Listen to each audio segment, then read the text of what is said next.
Welcome to the Legendarium Green Team. I'm your host, Kyptan, and with me today are Befuddled Panda Hello. and Jingles. Hola. Today, we're going to be talking about the 2023 novel Exordia by Seth Dickinson. Some of you may know Dickinson from his Beru Cormorant series, but this is a different type of novel. And oh boy, is it. I would like to get it out of the way that this is a very political book, and we're just not going to cover how it relates to American international diplomacy Yeah. because we are not qualified for that. Nope. And so we're just going to ignore that bit of the book if that's okay with everybody, or at least elide it. Yeah. Okay. Yep. Let's get right into initial spoiler-free impressions, and then we'll dive into spoilers. Though honestly, if you don't have any inclination to read this book, I'm going to recommend that you listen to the whole episode right now. Yeah, I agree. I don't know if we could spoil anything for you. We could definitely spoil things, but I don't know how many of our listeners are going to have time for this novel. It's over 700 pages. And well outside of our normal wheelhouse. So, Panda, why don't you start us off? Okay, I think like to set the scene a little bit, this is what is written on the flap of this, the cover of this book. Michael Crichton meets Marvel's Venom in award-winning author Seth Dickinson's science fiction debut. Okay? It's like big letters, hard to miss, and that's what drew me in, right? I enjoy Michael Crichton's work, and Venom is a very interesting universe. Great. My impressions of this book. Is that blurb true? I begrudgingly have to say yes. But I will also say that there's a lot of it that was not what I expected. And the parts where it was Michael Crichton, the parts where it was Venom, great. Enjoyed it. And then there was a bunch of other stuff that I just did not care for. Please name some of that other stuff. I mean, I think there's a narrative choice that he made that made the reading experience drag. And that I just did not care for.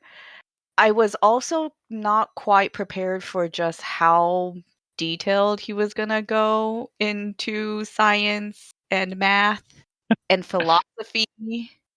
And yet you were expecting Michael Crichton?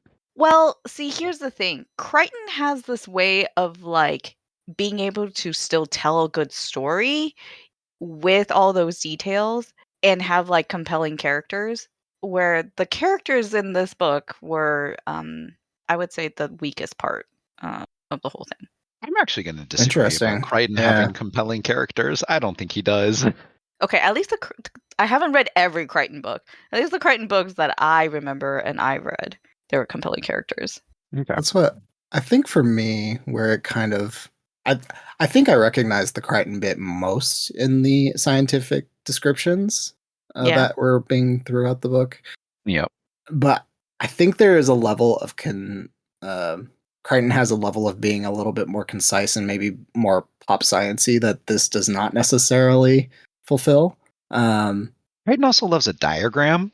Yeah, that I would also appreciate helps. a diagram in this book, or like one or two. Yes. So here's what's interesting, because you said pop sciencey, right? Yep. There's definitely pop in this book, and there's definitely science in this book. But they do not go together. No. Or sometimes they go together in ways that I am surprised by. Like sometimes the references there's sometimes that there's comparisons made in this book where we are talking about a scientific thing, and it just like. But I'm also going to mention Neon Genesis right now, and I don't know why there was a little too much name checking for me. Mm-hmm. Yeah. And yeah, the Neon Genesis was part of that. Yeah. Just throw in Gendo Ikari for some reason. Why not? Apparently we're making this about bad fathers all of a sudden, which was not a tie that I had noticed at that point, but you know. Not a ton of like active fathers in this book. A bunch of mothers. No, not a ton of fathers. Mm-hmm. There's a good reason for that, I think. But that's a spoiler. Yeah, I'm so middling on this book. I like it's insane how middling I am. So Chesky asks us a question. Can you come up with a more true blurb and a more sensational blurb? Well, my blurb was, it is a very philosophical core wrapped up with lots of math and science, bound together with some character development, and sprinkled with too many eyeballs. I like that last bit. There's just too many eyeballs. I have an issue with this book that I can't really bring up until the end, but it didn't feel complete to me. Mm. Sure. It felt honestly like it felt like the start of a series. It did. Yeah. Okay, Yep. when I got to the end, I was like, no. It's marketed as a standalone, but do you think it meets that? Yes. I think yes. If you just like read this and got to the end, I can buy it as a standalone, but he did leave the door open. If he wanted to continue, he could. Yeah. Okay. Getting back to my blurb. I would say it's like Annihilation meets Michael Crichton. I think that's more apt. At least for the movie. I've never read the book, but that tracks. Yes. I don't really get Venom. I get that there's like an alien that comes from space, but is that really all we need to say Venom? Well, okay. No. Do we And like count this as has a a? close personal relationship with our protagonist? I think we're talking about the heads here. I think we're talking about the slick heads that are very like snake-like. I think that's where the venom comes in. I think it's actually deeper than that. It might get into more spoilers Yeah. if we go too much more. Mm. I can talk about why I think the Venom comparison is apt in the spoilery section. I'll use a word from the novel to avoid spoilers. Do you think it's about the Seringer? Oh yeah. God. It's definitely about the Seringer. And also, how do you say that? Do you say Serinder, Seringer? I started just saying. Sarandua. I just started saying surrender because I was like, that kind of is what this is. It's just surrender. Wait, I do want to talk about the blurbs a bit more because Okay, yeah, there absolutely. are some big names like on the at least the hardcover. Arcady Martin. Yes, Tamsin Yep. Muir, Peter Watts. Like, okay, so Tamsin Muir says magnificent, a science fiction action juggernaut. Juggernaut. Juggernaut. Mm, Do I agree with her? no, I don't. I actually think in some ways yes. Like the action in here is pretty large scale. And I Okay. think that's what she means by action juggernaut. Juggernaut to me says something meatier than this book. Oh, interesting. Yeah. Okay. I don't know if this book does enough to get past just the being another Independence Day of it all. Does that make sense? Yeah. I mean, I think there's a lot of high. I think there's way more science in this one than I there's in think- Independence Day. I think there's a lot of strong concepts in it, but overall, like I don't see this being a book that I necessarily have to ever come back to or feel like I'm going to pull something stronger out of it. Okay. I agree. I don't think I'm going to reread this book. Okay. All right. So then next, Arcady Martin says, Exordia is an avalanche, an inevitable, overwhelming, pell-mell, landscape scale transformation of a book. Do you agree? No. I don't think avalanches like stop and start so many times. There's certainly Pell-mell landscape is scale not- transformation. Sure. Yeah. Pell-mell, yes, I agree with that. It's definitely quite chaotic. In bits, it's pell-mell, but in other bits, it's a little. There's lacunae. Oh God, what does that mean? Like periods of stillness, I would say. Oh yes, yep.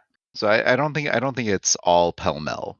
There's definitely times of like quiet and reflection, little Yeah. interludes between periods of action. And sure, maybe at certain parts they don't appear as regularly, but they still happen. Yeah. But I do think it's about like when he decides to insert that stillness that causes this kind of chaotic feel in the reading, where it's what you were talking about, the start-stop situation, that was quite chaotic to me. So that's what I take it as. Okay, next one by Cassandra Caw. Beautiful, introspective, and unbelievably tense. It feels like being in a hospital waiting room in the best and worst sense. The suspended moment right before you find out what's going on. Okay, how much did you guys actually have how far in advance did you guess things? Because I feel like I was guessing things pretty far in advance. I'll be honest with you. There were some things I was like, okay, I see where this is going. But there were others I was just like, I don't really know, or I don't really care to read too closely like what this character is thinking or saying. So I wasn't like trying to guess too much. Okay. Yeah, I can't. I was kind of just along for the ride on this one. I wasn't doing much predicting. I'm sad. I'm sorry. Why are you Okay, sad? could I Oh have no. predicted how it would end? No. I don't think I could have. What I thought was going to happen, this would be spoilers, I will tell you in that section. Okay. Okay. Okay. I'll do one last one. Exordia is a comprehensive taxonomy of violence at every level. I found myself wrung out and exhilarated as I came unwillingly to the end of it. This is from Daniel Levery. This one I mean, actually do kind of agree with. It's certainly violent. Yeah. It is very violent. Was it exhilarating? Not always. No. No. At times, maybe not generally in like the violent bits though. Okay, there are some parts that I did find quite exhilarating, and I found like Chaya and Lee's conversations fairly exhilarating. Like I agree. Yeah. I agree. Because I think they Clayton was were not exhilarating. no. Clayton, I Ever. was too angry at the entire time to even really, pay attention to. I think the Eric wasn't beginning was, exhilarating either. yeah, yeah, which is kind of ironic given their position and roles in the book. But Yep. Yep. Our two military men that get the most focus are really not exhilarating. No. No. The part where this quote says unwillingly, like I came unwillingly to the end of it, I was very willing for this book to end. So I do not agree with that. Anyway. I reached the 90% mark and I was like, how is this going to end? yeah, I was maybe unwilling in that I just kind of had to witness a very purposeful train wreck. That's a great way to describe it. But, I don't want to that's not at all a negative towards Dickinson. I think that was exactly the intention, and I think it worked very well in that regard. And we've got a question from Nat. What 3 words would you use to describe the prose? Early 2000s. That's two. Okay. One of my words is let's see, 2010. Okay. You got your other two? Not yet. Panda, say yours. Okay. So my first one is lecture-y, or you could say it's dense. Like there's literal like lectures in scientific thought and principles. The whole pink noise section is an This is the example. best section. Yeah. I did enjoy a lot of it, but there were some that I was just like, it's going on for a bit too long. Sure. My second word is dramatic. This book is dramatic as hell. It's like one of the sections I pulled from early on is Anna says, "Is the world like a simulation?" And then Srin goes, "The universe is not a simulation. Actually, it goes to great pains not to be." And Anna goes, "What?" But Srin doesn't explain. And that's how that section ends. It's so dramatic. That was giving you the answer to souls the whole time. Yep. This whole time. And then the last word, I do think that parts of this prose is poetic. And maybe I would change that word to be like metaphysical. There's just like this one line. Something in Kurdistan screams as it is born. And then there's this like whole section about that would be spoilers. But there was a line that says history has suffered an intervention. And it's just like things like that where it's like he does quite a bit of personification. He does a lot of metaphors, a lot of analogies, and the way that he writes is there are these punchlines sprinkled throughout the book that I was like, "Oh, I think that was pretty good writing." But then there's a lot of stuff in between those punchlines and I'm like, "This is taking a really long time." So, those are my 3 words. Okay. 2010s, melodramatic and emphatic. Okay. Yeah, I agree. I'm gonna cheat a little bit. Angry, violent. I think both of them are worthy of being out there. Horrific. Yeah, no. I don't want to do another one of those. 'Cause I've already got 2. Technobabble? Technobabble was kind of where I Babel was is going. almost one of mine. Yeah. Yeah, I'll go with that one. Technobabble. Okay. Chesky from Discord asks, "Is this book worth it?" If you haven't listened to our hesitance so far, let me tell you. I want to answer that question at the end of the episode. I would say that this book is worth it if you enjoy a certain type of pop sci-fi that tries to be somewhat hardish while exploring questions of first contact with advanced aliens. And moral philosophy. A lot of moral philosophy. But honestly, I have a hard time talking about the moral philosophy bits because the book doesn't really do it, honestly. It No. puts some of the questions out there. It talks about the morality of a couple of the characters, but it never really ties it into a specific philosophical framework other than saying, oh, utilitarianism is sometimes bad. And Do you also think he was trying virtue to, though? ethics is sometimes bad. I don't know if he was trying to, like, have it be so concrete. I think he was just posing the question. But I think if a book is about moral philosophy, it has to care more about the moral choices that it sets up. And at a certain point, it felt like it didn't and just wanted to talk about explosions. Okay, fair. Maybe that's just me. Maybe I'm being way too harsh on it, having just read Terra Ignota twice. Oh, and also Acts of Cain was my previous series before this one. I think there's definitely a very specific type of anger behind this book. And I think, yeah, there's just a lot of anger in this book. And I don't know. I kind of agree with Kip in that none of the characters are actually looking for solutions outside of what they deem acceptable, right? And I don't think they ever grow past that point.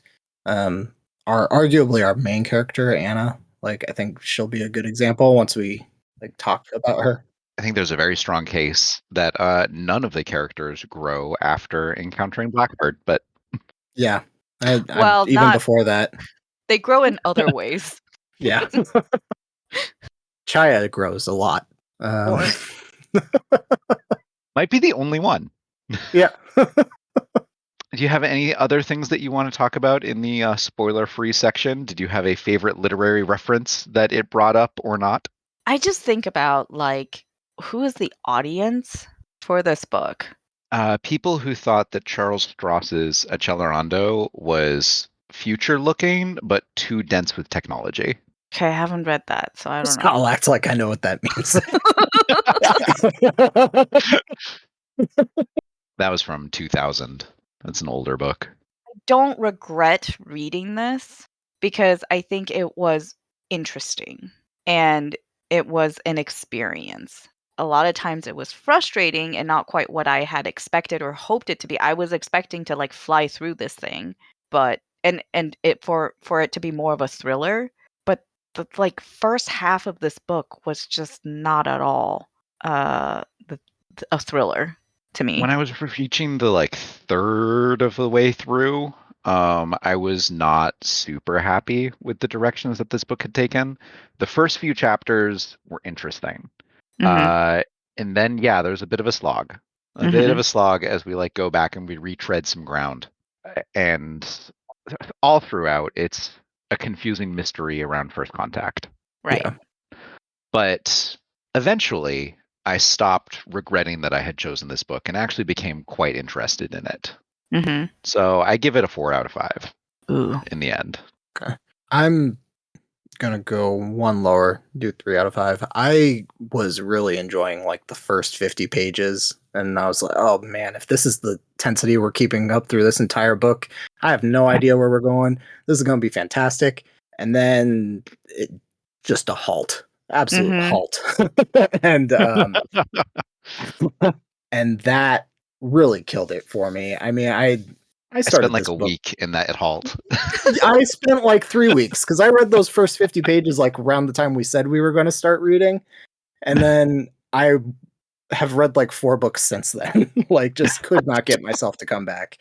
Um, but then I got past that like 300-page mark and picked it up and read it a lot faster again. And I actually became very interested. I will recommend this for anyone who enjoys Rejoice by Steven Erikson. I think this is actually a good companion piece in that they're both on the same topics, but incredibly different in the way they handle them.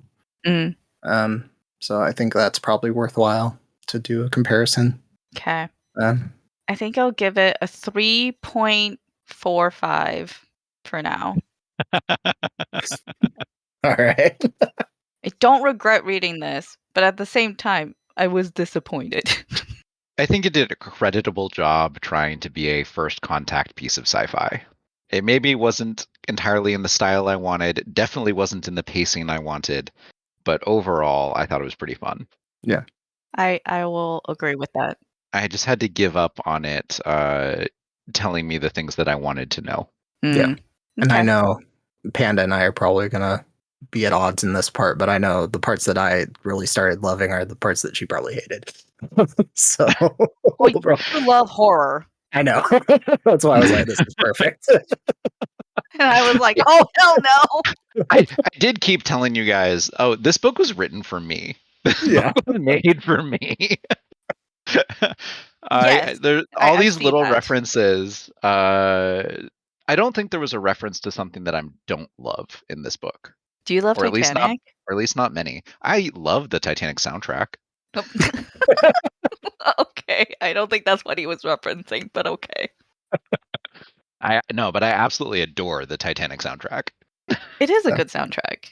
Yeah, I- of course it is. I did appreciate around the time, Kip, that you mentioned the Diane Duane references. I was like reading the acknowledgments and I saw that she is explicitly mentioned. She I was is like, oh. explicitly Yeah. mentioned. Yup. Mhm. Oh, wait. First. We can't go into spoilers without first sharing in case, nobody is going to go and like look up more about this book. This book it has origins as Bionicle fan fiction. Oh yeah, we do have to talk about that. Okay? First off, there's Bionicle fan fiction. First off, Bionicle fanfiction, all about discovering ancient artifacts. All about it with superpowers. And specifically, artifacts with. Yeah. You know a lot about Bionicles. Dang. But they can be redeemed by certain, like. You can reclaim some of the. If you have a. And you can. I think you just described this book. You did. That was wild. Yeah. No, the second you said it, the second I was like, oh.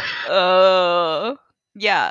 Anyway, I know of Bionicle, but I did not know that much about it. Now I do. I'm gonna have to spoiler some of that. But yes, it's basically like I can see why this book got the blurbs that it did, but And the what it blurbs didn't get the blurb about Bionicle fanfiction? Because that would have been most accurate.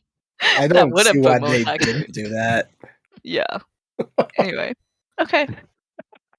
Okay. let's go into spoilers. If you care about spoilers, stop listening. I don't think anyone listening to this should care about spoilers for this book too much.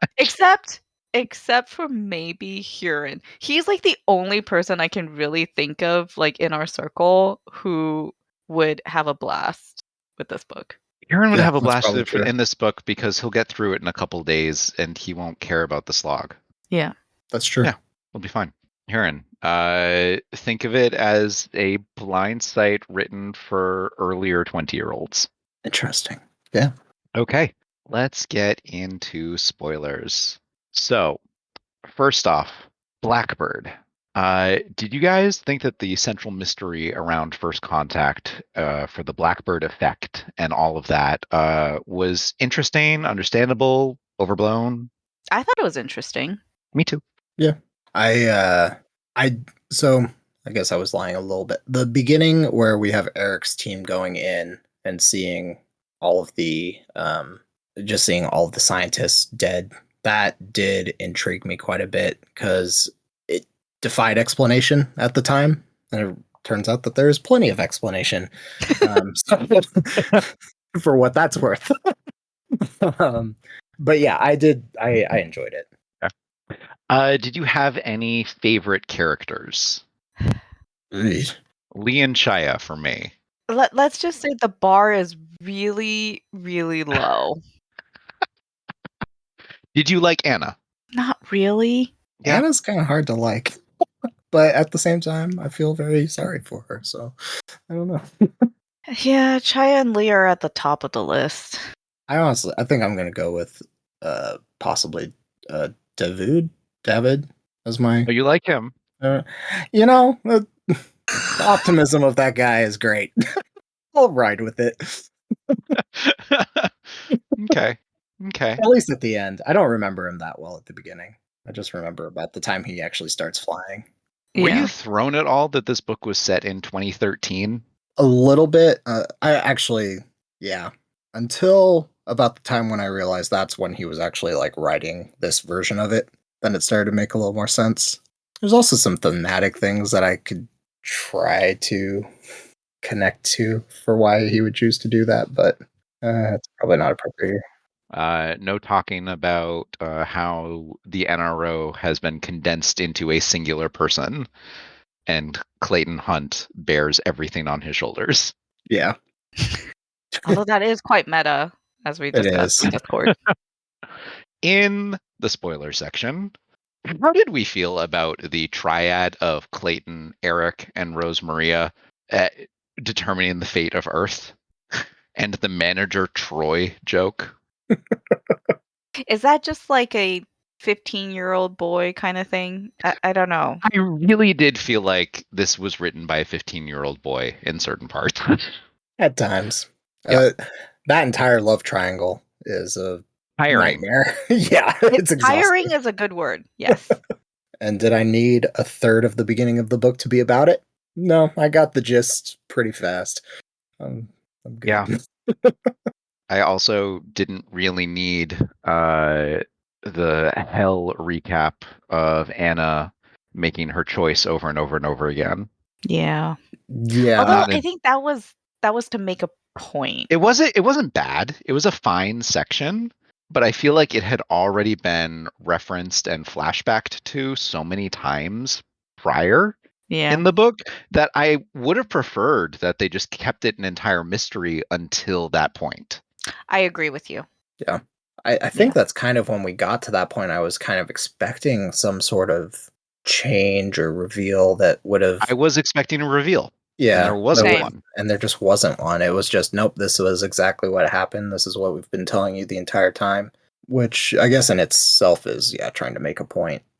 Which to me Maybe that really type of trauma. But no, to me it just says that this book was written in pieces that eventually got kludged together, and some repetition is the price that we pay for that.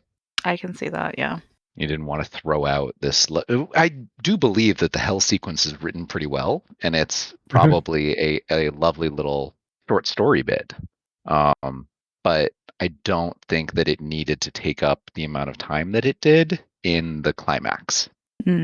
or denouement or whatever that part of the story is, because really not much happens after it.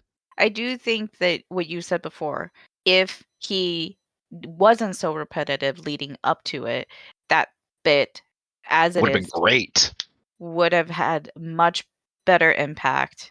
And also, so what I thought the ending was going to be very similar to Sphere. Oh, damn it. Wait, I thought there was going to be like a time loop or something. Like we were going to unscrew everything that happened in the book, but no.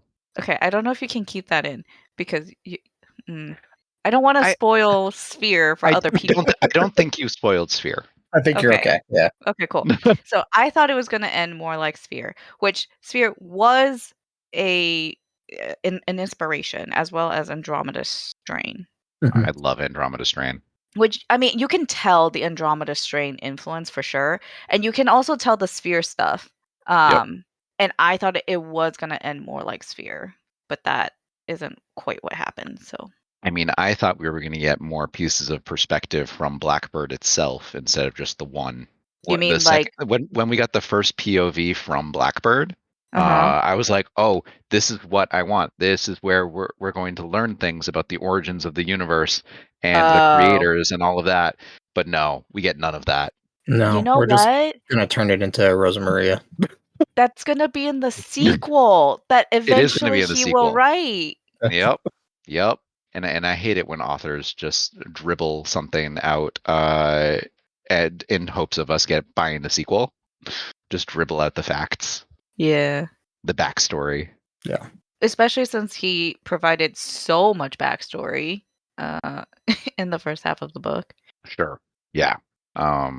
Do you believe in the idea of Eric Wygant always knowing the right thing to do He's the and always paladin doing it? character. He was He distilled he is down. he is literally a paladin. Yes. Yeah, Yeah. he He was was. distilled We into get the that story that stereotype. like that's how he lived his whole life, even when he was an American soldier in the Middle East. Yep. I did like his no one should have a trolley problem because an actual hero would go down and start trying to save people or fix the brakes on trolleys so that they can never do that again. It was like the most Came too late in the book. it came way too late, and Way honestly too it's late. not even like a really good counterpoint to the philosophy. It just totally deters from the point of that I mean, discussion. it is the thing that any like trolley problem 101 class brings up though. Yeah, sure. You have to talk about the options that aren't the Aren't the two aren't presented. exactly. Yeah. But yeah, his character was so designed to be just good old American boy. I feel like. Mhm. Kantian though. Yeah. He was some little mixture of Kantian and virtue ethics. Why is my Yeah, you are strobing right now. sorry, my video camera was roving. That's what Srin thinks you've said too much. Let's talk about the aliens. Cool? Not cool? Yeah, let's talk about him. Okay, so the Venom part. I think what was comparable to Venom from this book was first of all, like The the Seringer? it's the embedding of the like alien in a person and then they're communicating like in their minds basically. Because I mean, they I had implants. Like, yes, they did, but I would say like I'm not super well versed in Venomverse. I'll put that out there. But from the little that I know, it very much becomes this like it's kind of like this multiple personality kind of situation where it's like that alien being is the using symbiote. you. Yes, exactly. Right. Um and there's I think you could say also this like moral quandary that you now have because this person or this alien being is like trying to influence you to do things you wouldn't otherwise do as a human. Okay. Yeah, I think you've got it at like probably the most basic level. But Venom in itself is like that symbiosis is a really key component True. because it is supposed Agreed. to be like it's not the the alien that's necessarily making you do something bad. It's the amplification of what's already there. Mm. And that's only for the case for like the Venom symbiote specifically, right? I think we've got like Carnage is its whole other deal. But yeah. But at least when Venom's involved, like the reason like Peter Parker has to get rid of Venom is because it's taking the most angry parts of him and and making them dominant, and that doesn't work for him. But it works for Eddie Brock, who, you know, does not mind relishing in that hate and anger. Got it. So in some sense, that's where the comparison kind of breaks down for me, because Seren and Anna, that works in their Sarendur. I don't know. It does not necessarily with Iravage and Clayton. Though maybe we look at them as Carnage. both. Yeah. Yeah. Maybe we do look at them as Carnage. So. Yeah. Yeah. Especially like how Iravage, however you say his name, actually like physically takes over the body. Yeah. Yeah. For a brief period, one time. A couple times. It's yeah, the No, effect. just one time. Well, there was this one time where he was talking to Clayton, and that act of talking to Clayton like causes physical change in Clayton. But then the actual takeover, yes, that was only one time. Yeah, no. He causes remote damage at one point and like cataplexy, but the actual remote steering of Clayton only happens once. Yeah. I guess because it also took a lot of effort for him to figure out how to do it. Yeah, a whole new nervous system to run, new patterns, new maps. Exactly. And that's I actually liked that he was discovered doing like calisthenic exercises, trying to figure out how to move Clayton's body better. Mm-hmm. Yeah. Like when someone walked in on him, like that's what he was doing in his spare time. Right. I thought that was a cool little mention. There's lots of cool little things in this book. Mhm. I just have problems with how they all build upon each other sometimes. Yes, I agree. For example, like how the spaceship is defeated by some mere thousands of nuclear weapons. Yeah. Just you have to just get it to the right height and it's going to be perfect. I did like his arsenal though, with the little drone swarms were cool. Little drone swarms were cool. Screamwire was cool. Yep, Screamwire was cool. I do gotta wonder how how does this alien wear armor? What does that look like? Is that confusing anyone else? It's like Barding. I didn't really think there was much of a torso to me. No, they look like hydras, right? Kind of. Kind of, but I was picturing more like feet and then like a bunch of heads just sprouting out of the feet. No, like there's a center torso. There's a center torso. There's a center body mass, yeah. All right. With arms. Oh, yeah, I guess there are arms, aren't there? Yep. There's two arms and a central brain, and then there's the neck of snakeheads. Got it. Yeah. Well, okay, that makes more sense then. I rescind my question. And the armor has like heat radiator wings, kind of. I do have a really hard time picturing Iravage. Yeah. I have a bit of a hard time picturing him too. Yeah. And it's Seren. easier. Well, it's easier for Seren for some reason because we see her as a human woman most of the time. Well, yes, but also I kind of just see her a little bit like a mermaid with 8 heads. That she can walk. All right. Do you and Chaya both have a thing for Serenas? No. But I think it's because like you're introduced to Seren while she's like lounging on a rock by a pond eating turtles. I think that helps. But I cannot imagine the Atamac, whatever, the soul eater thing. I mean, it's like a hole in reality. Is that what it is? Yeah, it's kind of just meant to be an amorphous thing. It's a blobby thing. Yeah. A blobby thing. Okay. A blobby, for some reason, dark, wrong-looking thing. I thought it was going to be more angular, but just a thing that comes in and wraps around you and consumes your soul, and sometimes looks like a lamprey, kind of. Yeah. Mm-hmm. Yeah. A lamprey that like bends down from the sky, blackening stars, covering up to like 40% of the sky, or 40 degrees. One of those two. Maybe that's like the venom goo, black goo. I don't know. Was it interesting to read a sci-fi book with souls, with dualist souls? Yes. Yeah. It threw me And off a bit. yeah. Mm-hmm.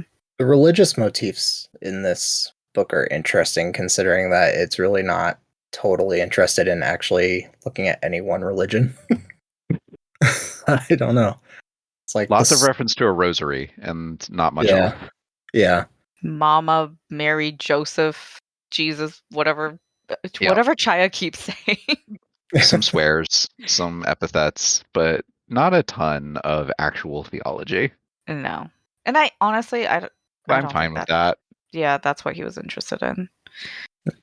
But I did kind of like seeing all of the different ideals of the people around Blackbird and how they got expressed and intensified throughout the story. Mhm. Even Mike Jan. Mhm. Yeah, Oh oh my my God. god, that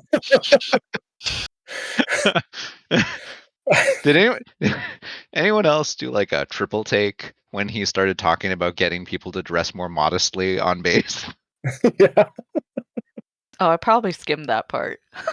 He was exhorting Clayton not to reduce his testosterone through sex. Yep. Oh, yes, I Yep. remember that part. It was like, I can get people to show less skin. Oh, yes. Yeah, that guy. What scared me most about him was I started reading him, and I was just, I've met people like this. Oh, It's wow. horrifying to me. And I've definitely met people like that. Yep. Yeah, And I don't want them to have guns. Mm. yeah. And as presented in the book, you don't want them to have guns. Uh, he was a good side villain though. I actually like the last hunt at the end of it. I enjoyed his and Anna's fight. He was a fine side villain. Yeah. Yeah. He's one of those guys that you do insert into a popular lit like the Da Vinci Code or whatever. It's the guy that just does some of the hunting Mm. for the main part of the story. Speaking about hunting, did you find how did you feel about the technological disparity between the Kai or Exordia and humanity? Did you feel what was the quote?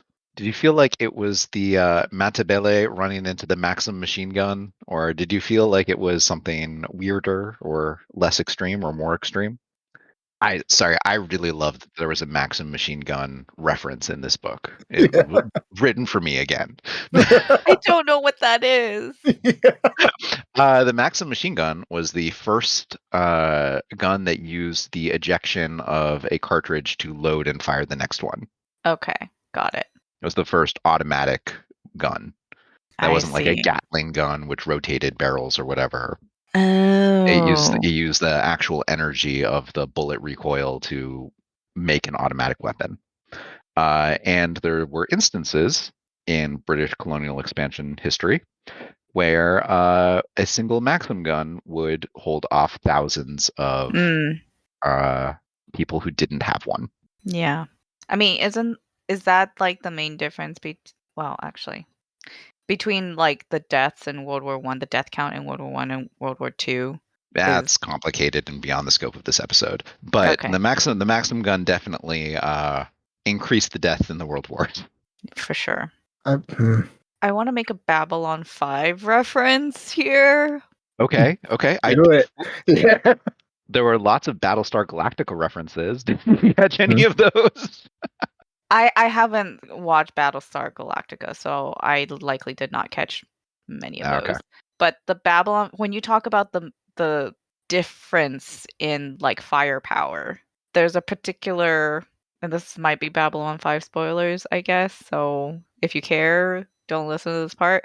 Um, there's the shadow species Yep. that basically like just decimates everybody else, and they're like building up power. And actually there is quite a few Babylon 5 parallels now that I think about it. Okay, I'm not Yeah, going to go too much more into it, but yes, that's what I think of. there certainly are a few. Yep. Minus Vorlons. There's no equivalent for Vorlons in this book. that we know of. Maybe the For Blackbird the sequel. creators. Yeah. To me, Oh. the Blackbird is kind of that. Yeah. Well, Blackbird wasn't created by anything, right? It was just a. Oh, I No, guess it we was. actually don't know No, that far it back. was. Yeah, It was created by one of the gods, and apparently there's a lot of gods and there's a lot of God. Apparently. a lot of dead ones. Yep. 2 in the Milky Way alone. Mm-hmm. Yeah, that was actually another Marvel reference, I think. Yeah, Blackbird heavily implied that our universe was a mistake, Yeah. or at best enemy action. Interesting. Okay. Now I just have like a scene from the Eternals in my mind. That's not far off, I don't think. Very, very strong Eternal reference. Okay.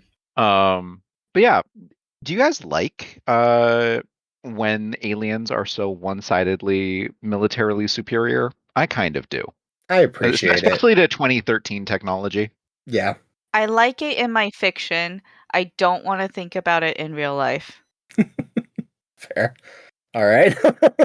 I was honestly expecting them to be a little bit more powerful, honestly. I Really? don't like that Irivage and Srin were so easily hurt by bullets. That's what the idea of the heat, the overheating of everything Yeah. seems a little simplistic for what kind of technology we were probably dealing with. You mean for like the removal of missiles from the universe? Yeah.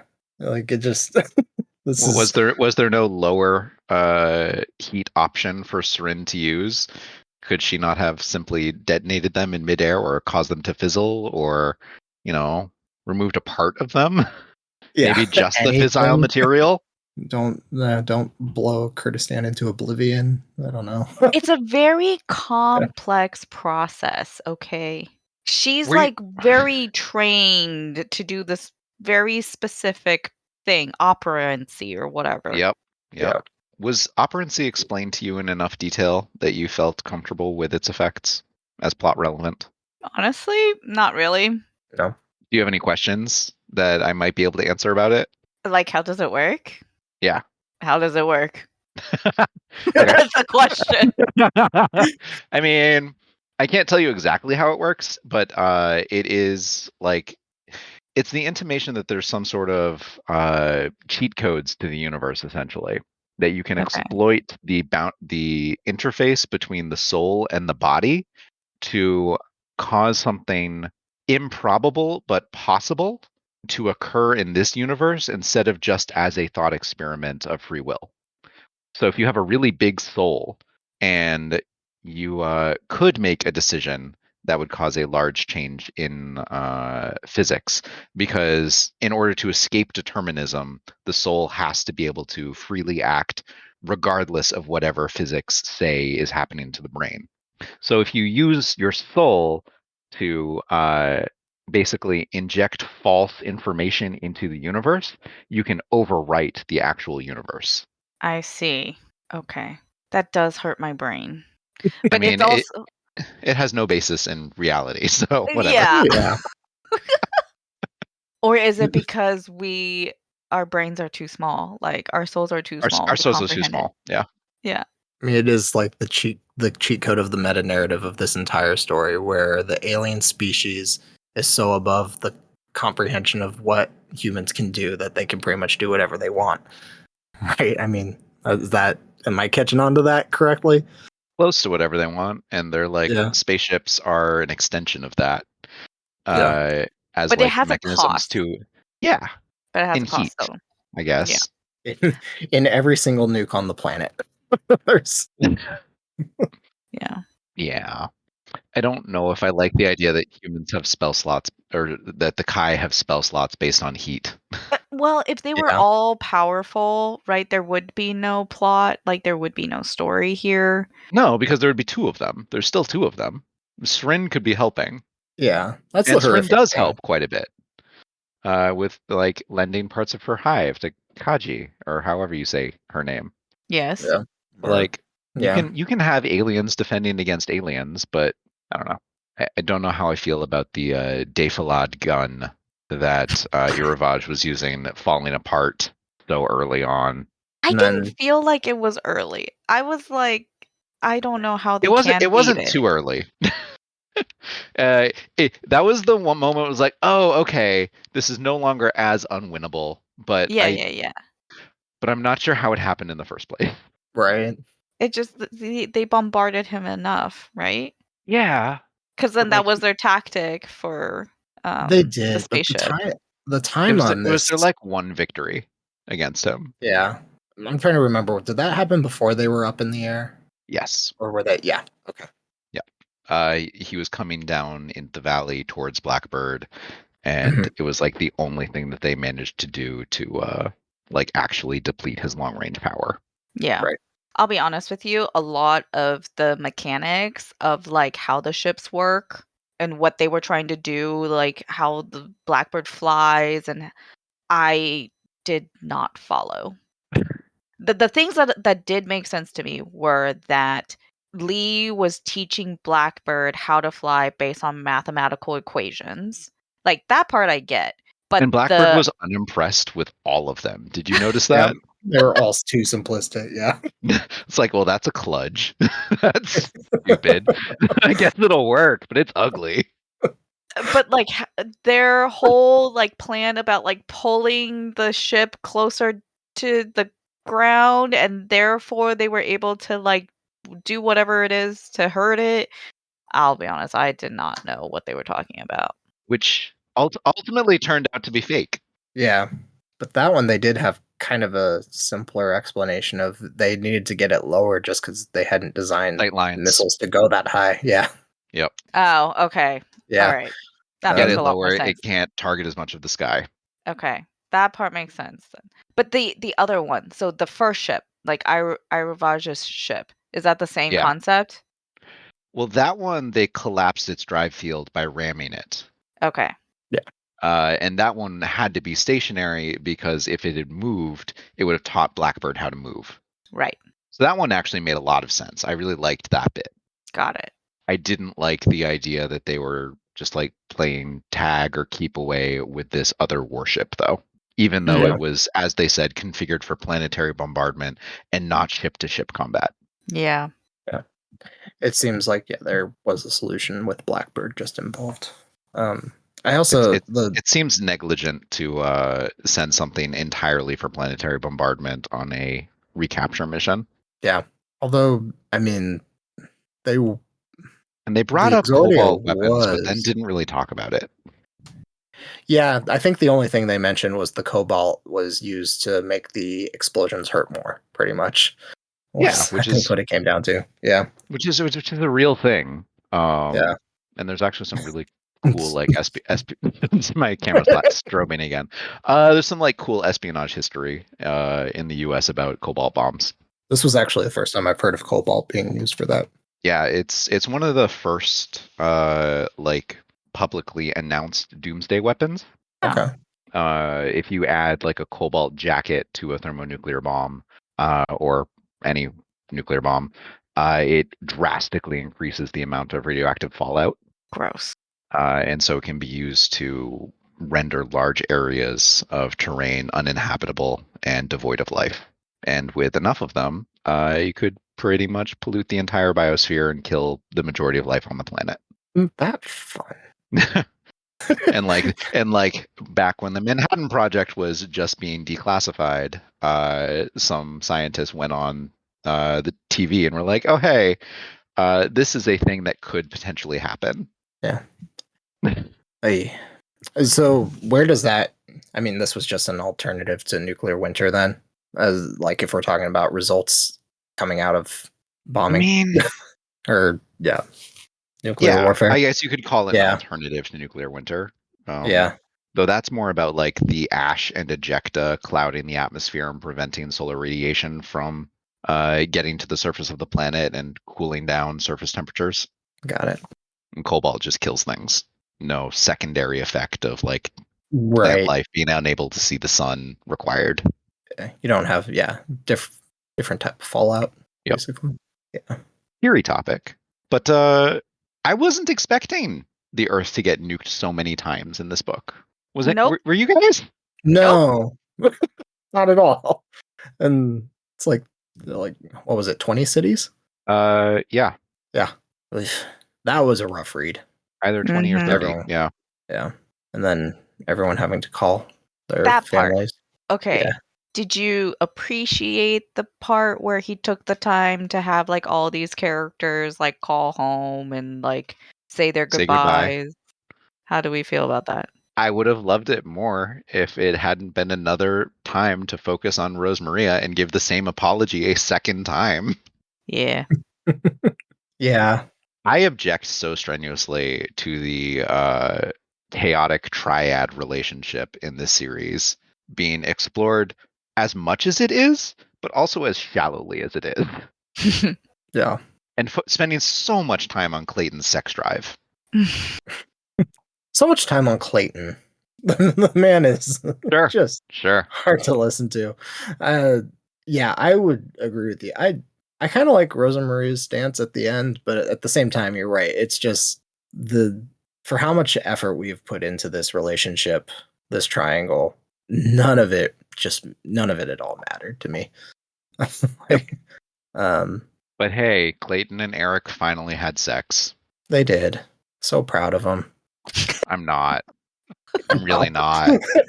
It took like the demise of planet Earth to have them finally get together.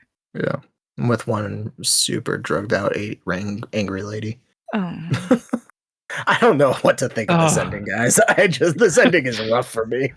This ending was so rough. This Yeah. ending was so rough. It felt like a way to set up a ship of misfits for a sequel. Yeah. Yes. One of whom is disposable, entirely disposable, as reaction mass for hyperspace travel. Mhm. Doesn't matter. She can come back from death, from hell. Although they Despite- kind of did address that part where it's like, oh, it might Maybe she not work can't. every. Yeah. Yeah. Oddly, I'm not angry at all the death fake outs. I'm not.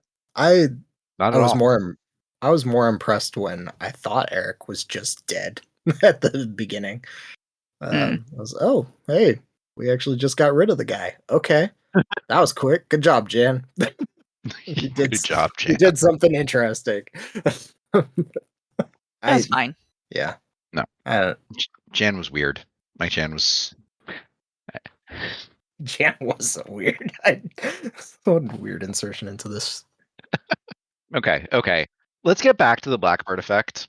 Okay. And talk about when we discovered that what it needed was a higher relationship in the soul to not distort a person. When did you guys make that connection? When they told me. Yep. I would say the mystery of the Blackbird effect was really the reason why I kept reading for so long and was like giving this book a chance.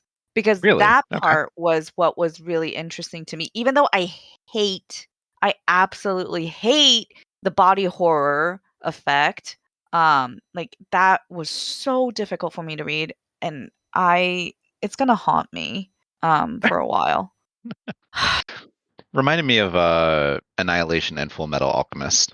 Yep. I also got some Cronenberg vibes in there with the human. Oh god, was it the Russian scientist that had like the 12 arms Oh, running across? Yeah. Yeah. Oh, so good. if you have a fear of like the dots, all those dots together, like do not read this Trypophobia. book. Yeah, Yeah. do not read this book. If you have body horror phobia, do not read this book. I really wish that I had a version where all those parts were changed to something else that was less offensive for my mental health. I don't know, like they just grew more hair or something.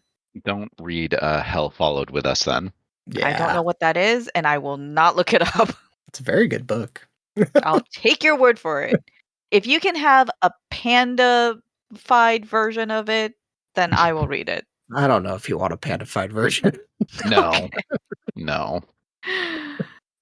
Um, Yeah, no, this central character is like is a trans individual who has been turned into a bioweapon by their abusive parents, who are part That of like a cult. and it's slowly like turning them into a biblically accurate angel. Yeah. What a premise. I do not have the imagination to even come up with that. So, no. It's pretty cool. Sad, but Thank you. Yeah, I had to nope out of it halfway through. I'll Getting get back back to to it. Blackbird. Getting back to Blackbird. Yeah, no, for me it was that when Lee came out unaffected and Mm. just more of a mathematician. See, to me, I did not notice that change. To me, Lee was just like the math person this whole entire time.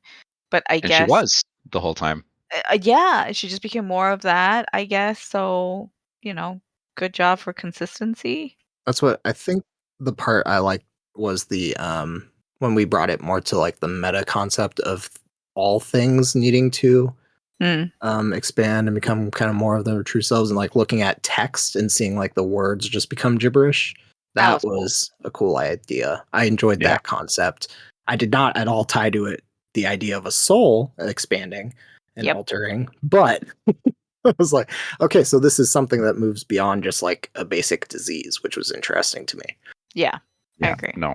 And I also, when Lee went in and started becoming more like Lee, I felt, okay, we have Anna here who's been in Serendur and she's been self-reinforcing her own trauma, basically her entire life ever since. And I felt like that would give her some protection. Mm. And I was like, that's the key. You have to have some sort of driving passion. Yep. And then the book was kind enough to give us a list of 7 passions. Yep. Do you think that you would have any chance of surviving the Blackbird effect? And if you could give yourself a number between like 1 and 10 of how susceptible you would be, 1 being least susceptible, 10 being most, and what passion do you think would offer you even partial protection? Okay. A reminder: the passions are Prejest, which is the chasing passion, hunting. Prajna is the lonely passion, which protected Lee. Caryatasis is the dream of disciples. Gaia Shade hurts in the end and cannot be ended without the hurt. I don't get that one. I don't either. Hesper is the warmth of a need unexpectedly met. Wrath is the clashing passion. Serendur is the unbreakable bond.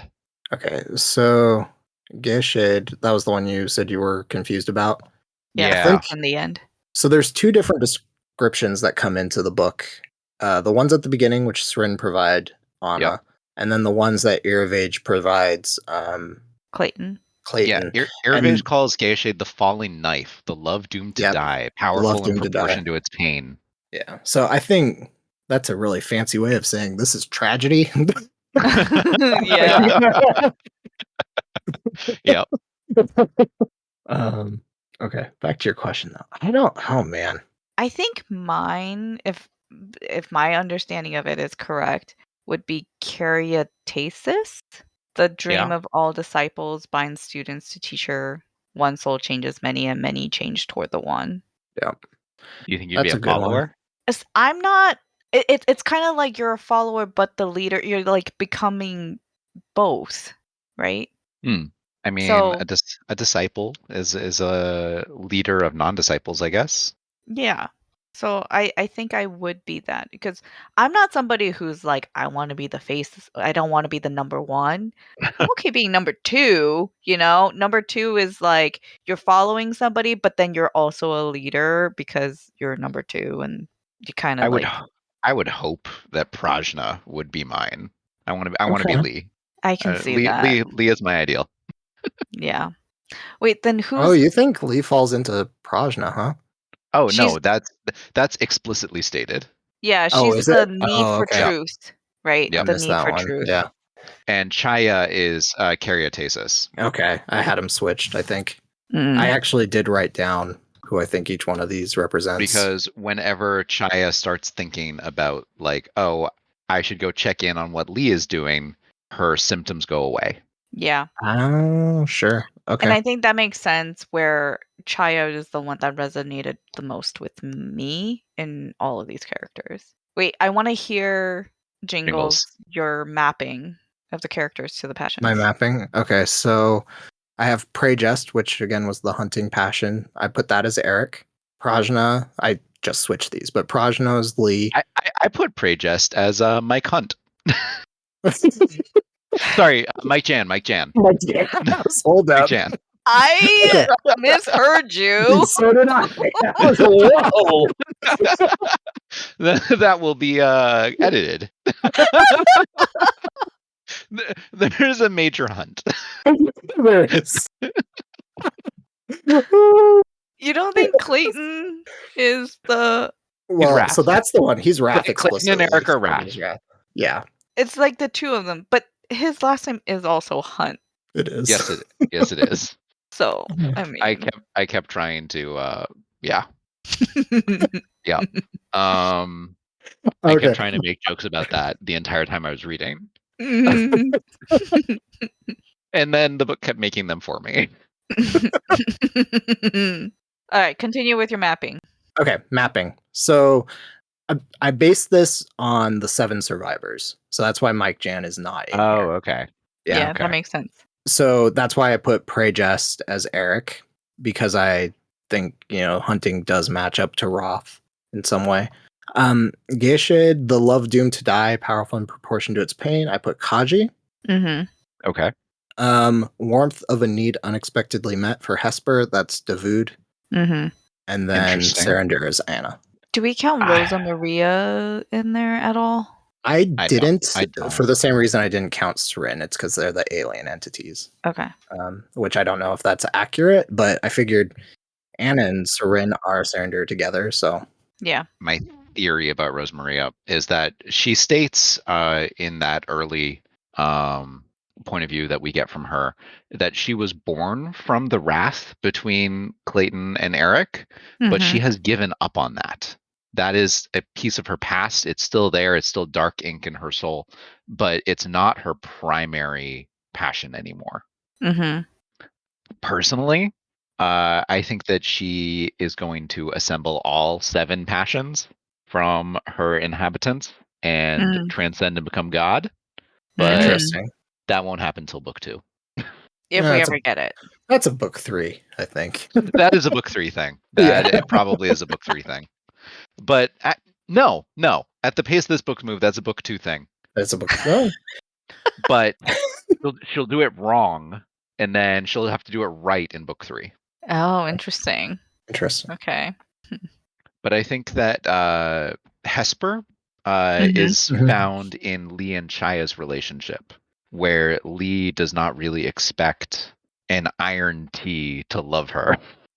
I can see that, but I think the Davud example is stronger. Like, he is a pretty tragic character in itself, but then he has this. He gets to fly a spaceship in space, like through the galaxy, through the universe, and through death, and through death, and Kaji for whatever reason, right? Yeah. Like this bond he never expected. I think they have their own little Sarander going. Probably. That's possible. Yeah, I think that's where this kind of breaks down a little. This is too clean a breakdown to try to identify one for all of these. Just there's so much Look, they're the 7 primary passions that weave together all life in the universe. Yeah, it's gonna be hard. You're gonna be hard placed not to. I actually, for Prey Jest, the reason I put Eric is just that final, that final imagery of him just like creating bullets between his fingers. Yeah. And just like, we know what's on his mind, as he is going to finish this in some way. I buy that. I think that's a good mapping. Do you think they're going to get rid of the Cultratic brand? Sure. Or do you think the Kai deserve it? I'm trying to remember exactly what the brand does. They all go to hell. Yeah, that's they all go to hell, and everyone sees them as like irreconcilably evil. Yeah. Well, in the world of Bionicles. Sorry. Yeah, and when one is shadow touched, you can see that. No, not if they're shadow touched, just if they've gone all the way over. Yeah. I think for individuals, yes, that would ultimately be possible. And that's like if he did write this as a series, that's what we would see. But completely gone for the entire species, no. Okay. I'm trying to think, is there anything that Srin does in this book that even makes her close to redeemable, that we could even think of a hope for the brand to be removed? Well, we think that maybe Blackbird has the ability to do it, if Has not the the ability desire. to. Yeah. That is like the whole point of Iravage's plan Yeah. and his mysterious superior that Srin probably knows Right. and yet goes entirely unnamed. That was the thing, honestly, that made me upset at Yeah. this being considered a standalone book. Was the Ju- the not naming the The unnamed superior yeah. and like the teasing that happened about it at the like the very end of the book. Yeah. It felt like sequel bait, and this book is not marketed as a series. I'm trying to see where Seth Dickinson can go next. I mean, there's a lot of stuff at the end of this that makes me question, because they also talk about actually going to the home planet, which They do. Yeah, to do what? I would like to Yep. know. I They're gonna mean, that's sneak what it in did. with It Blackbird. baited me. Yep, it did exactly what it was intended to do. It baited me. I would be interested in seeing that bit. But first, they got to stop off at the equivalent of nowhere. Yep. That was the other Marvel reference. It's even named like that, right? Or I thing. need to find it. Yeah, I think it's Yeah. I was trying to Google to see if there was any plans of a sequel announced. In interviews, he says that he wants to write a sequel, but there is no announcement of it with a Okay. release date or plan or anything. He just says he wants to make it. Yeah. I'm guessing that was on his mind already, well before it Oh, got yeah. published. Fanfic never ends. Oh. I am trying to think if I would read that. I probably would. The sequel? Yeah, I mean, I'd be very hesitant. I'm already hesitant to read. Like, I've had Trader Borrow Cormorant on my list for a Yeah. long time, and I actually don't know if I'm going to keep it there at this point. But we'll see. I just wanted to mention one thing real fast. He called Eduardo Montalban his botany bay. Yeah, I And have no idea. I stared at that. Wrath of Khan, Star Trek. Yeah. The ship that Khan is found on is called the Botany Bay, Oh. but he spells it in Exordia Botany BAE. Of course. Botany, you'll always be my Botany Bay. Maybe he thought And he was I being really clever. I groaned so hard at that joke. I just had to put it out there. Yeah. Thank you for mentioning that, because I knew who Ricardo Montalban was. I had no idea what the Botany Bay reference was. This is Ricardo such a Montalban. random. Yeah. Yeah. I knew neither. Ricardo Montalban. Yeah. Khan himself. And he also brings up Edward James Olmos as like the best Latino in sci-fi TV, who's from Battlestar Galactica. Gotcha.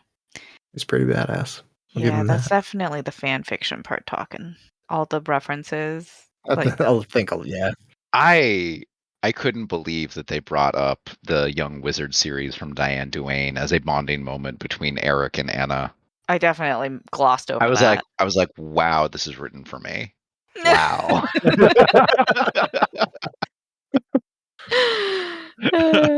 In life's name and for life's art. I mean, it's very Eric. I will say that it's very Eric. It's all about black and white morality and defending the universe against entropy, decay, and the workings of the lone power. Oh, jeez. Also known as Lucifer Lightbringer. Yeah. Okay. We're talking. When were these books written? Oh, the Young Wizard series. In the 90s. In the 90s. Okay. Yeah, they sound very pre Harry Potter children's fic. Yeah. They eventually got revised for a new Millennium edition, which like updated some of the technologies. And like now the kids have cell phones and laptops, but oh sure. You gotta have your cell phone. yeah, no.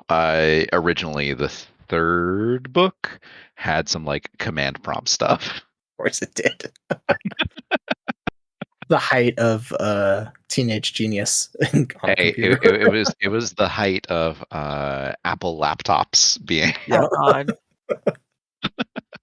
being like bulky things. It was fun. I like that series. I like that series a lot. It's fun. But I did not expect it to show up in the middle of this First Contact sci-fi book. No. So what you're And like saying this is like grizzled veteran talks about his childhood love of being a wizard. I was like, Uh-huh. yeah, I was about to. So what you're saying is the triangle did bring something valuable to you for some of this book. Yeah. No, better than Ready Player One. Sure, it's far more restrained than Ready Player One. Sure. It's far more restrained than Armada, because Armada literally has, I think it's like 2 pages of a Star Wars timeline in there. Oh, jeez. What? Yeah. I've forgotten that.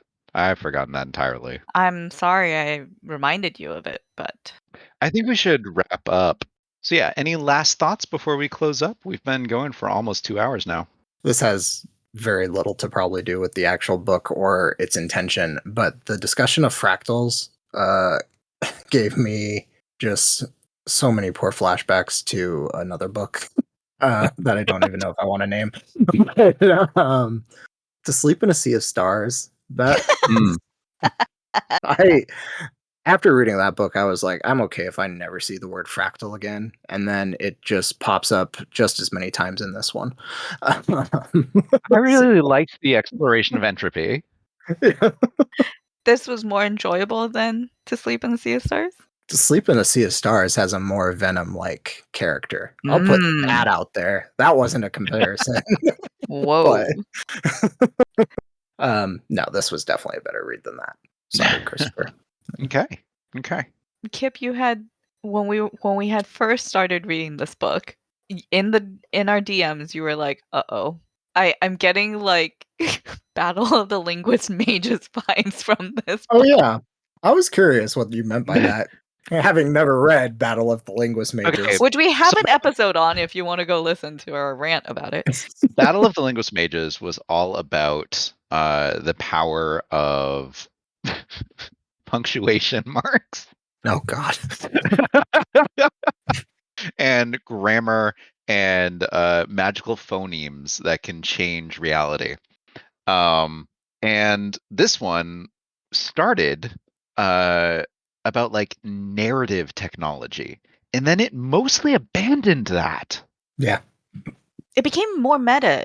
He didn't. No, it became more science fiction. It became harder. It became more physical, and it really abandoned the idea that like world lines and like inserting yourself into stories is how higher technology beings move around the universe. I kind Yeah. of disagree that it abandoned it. I think it didn't talk about it. It just became it. Sure. It abandoned discussion of it. It Yeah. was all discussion of it at the start. It was Right. But then all of the jargon was about narratives in the beginning. Yeah. And then Right. later it all became about souls. It just became it. Like the way that the characters acted, what happened in the books, like But how they repetition. talked changed dramatically. Well, they didn't Like need to talk of about like it anymore world lines ended. That word never came up again. because it was literally happening in the story. Mm. That's how I read it. It's just it became what it was talking about at the beginning.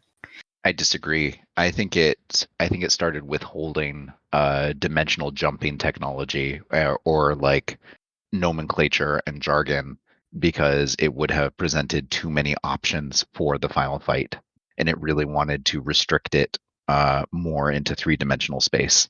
Yeah. I think most of the meta narrative rests primarily in the characters by the end. I mean, I think talking about the Yeah. passion still discusses that part.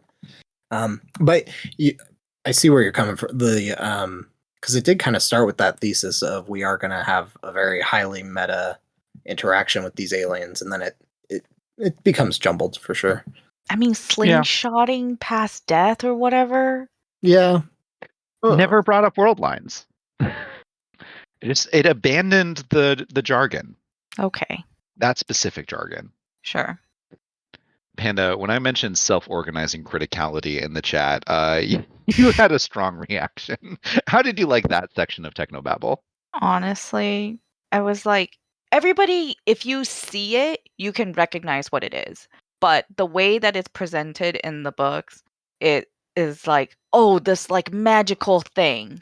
And I guess like if you were really into understanding how does the universe work, you would think this is so beautiful. This is amazing. But if you're just like kind of more normal people, you're like, yeah, that's how sand works. It just, when you dribble sand, it just makes this neat symmetrical pile. Like gravity, maybe? I don't know. It's just, it makes it sound more impressive than what we would normally see it as. Yeah. But they didn't bring up string theory. They They did not. not. No. Oh, there you go. String theory is way too prosaic for this technology. Apparently. No, it's all math. Yeah. Axway did bring up higher dimensions though. Yeah. And how this one exists as like just what did she call it? I not even gonna attempt. Well, they did talk about the different drives, the wrong drive, Wrong space whatever, drive. wrong space drive, and that did change. And a RAM line drive. I don't know what that is, but I don't sounds know. Yeah. interesting. There was some dimensionality in there because, like, Davood became like one-dimensional at some point, and then I think he also became And then it 4 or then it 5. opened up into a space that was more manifold. yeah, exactly. Yeah, and souls as reaction mass was an interesting concept. Yes. A retrievable reaction mass because of Saringer. Hey, Saringer it really is powerful. It's an unbreakable bond. It is an Unbreakable unbreakable bond. bond. Even in death, it will bring you back. Even in death. They're the same person. Yeah. Wait, so do you think then if they had ejected Seren, Anna would have been able to bring her back? Does it go I both think ways? Srin would have been able to bring herself back. Yeah. Yeah. Because Srin would have known. Yeah, I think the problem there would be Anna doesn't know how to do it. Yep. Okay. So then it kind of breaks down like the Rosa Maria's like or Davood's Not really. explanation. No. No. Well, his explanation of why he didn't eject Seren instead. Well, Davu didn't know either. No. Davu This was doesn't know con- the rules of Saringer. Only Got Srin it. knew. Okay. This was Davood made a what he viewed as a moral choice, and he That's went And then was true. very surprised when it seemed to be undone. Yeah. Okay, Yeah. fair. Yeah. So maybe somebody should tell him, so the next time they need to do Listen, this. you have a battery, an infinite battery, just sitting over here, swimming in a pool. You have a perpetual reaction mass. Okay, I'm done talking about this book. I am too. This has been the Legendarium Green Team, bringing you a book that I don't. Was it we worth really it? should. Was it worth? I think it was because I like talking to you two about it. But if I had just read it on my own, I'm not sure it would be. I Yeah. agree. This discussion is leveled in as much uncertainty as the book is. If I hadn't been sharing my thoughts with you guys, I might have DNF'd this book. I agree. I almost certainly would have. I think that's ultimately what brought me back to it. Was I need to actually get through this. Yes. But thank you for joining us. I've been Kyptan. Thank you, Horizon Brave, for getting us all started, and Craig for loaning us this corner of your media empire. Thank you for Jingle Punks for giving us our intro and outro music, Galactic Damages. Bye. Bye. Adios. Oh, what a book. Mentioned. Yup. Oh, wait. First. We can't go into spoilers without first sharing in case, nobody is going to go and like look up more about this book. This book it has origins as Bionicle fan fiction. Oh yeah, we do have to talk about that. Okay. First off, there's Bionicle fan fiction. First off, Bionicle fanfiction, all about discovering ancient artifacts. All about it with superpowers. And specifically, artifacts with corrupting effects that exist in a world with hell and heaven, There you light go. and dark, a strong duality of creation, and also races of people who have fallen permanently to the dark and cannot escape. Yeah. You know a lot about Bionicles. Yeah. Dang. But they can be redeemed by certain like masks of power, which have like been lost since the dawn of creation. But can be strengthened if you like tie them with the right hero. You can reclaim some of the deific godlike power if you have a pure enough soul and heart, and you can redeem these people who have been lost to darkness. I think you just described this book. You did. That was wild. Yeah. No, the second you said it, the second I was like, oh. Yeah. Anyway, I know of Bionicle, but I did not know that much about it. Now I do. I'm gonna have to spoiler some of that. But yes, it's basically like I can see why this book got the blurbs that it did, but And the what it blurbs didn't get the blurb about Bionicle fanfiction? Because that would have been most accurate. I that don't would see have why been most they accurate. didn't do that. Yeah. Anyway. Okay. Okay. Let's go into spoilers. If you care about spoilers, stop listening. I don't think anyone listening to this should care about spoilers for this book too much. Except for maybe Huron. He's like the only person I can really think of like in our circle who would have a blast with this book. Aaron would Yeah, have a that's blast probably true. in this book because he'll get through it in a couple days and he won't care about the slog. Yeah.